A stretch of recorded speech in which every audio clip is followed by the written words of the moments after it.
Qadrli do'stlar, qo'limda ikkita Germaniyaning haydovchilik guvohnomasi bor.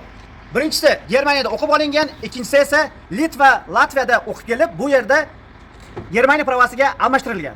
Hozir bu haqida umumiy gap gapiramiz. Ya'ni aka, siz mana bu Germaniya pravosini e'tibor qiling. Ikkalasining farqi nimada? Orqasida bittasida 70 kodi yo'q, bittasida esa 70 kodi bor. Germaniyada o'qisangiz 70 kod siz o'qiysiz. Agar mana boshqa bir Yevropa, ya'ni Litva, Latviyaga borib turib, bu yerdan o'qib, keyin bu yerga kelib almashtirsangiz, bu yerda 70 kodi bo'ladi. Endi do'stlar, mana bu pravani olgan akamiz bilan suhbat quramiz. Assalomu alaykum aka. Aka, mana bu pravani qayerdan almashtirgansiz? Bu pravani biz Latviyaga o'qib, faqat B kategoriyaga topshirib, ekzaminga 38 euro davlat boji, 12 euro bu yerga ekzamin puli edi. Nechinchi yilda bu aka? 2022-yil. 2022-yilda, demak sizga arzimagan 100 euro tushgan, to'g'rimi? Lekin hozir eshitishimiz bo'yicha 2024-yilda qonunlar almashgan ekan. Ya'ni B, C, C ga topshirish kerak ekan. Hozir endi esa qancha tushadi hozirgi paytda o'sha Latviyada mana shu narsalarni o'qish? Hozirda har bir kategoriyaga отдельно topshirib, har biriga boj puli to'lanadi.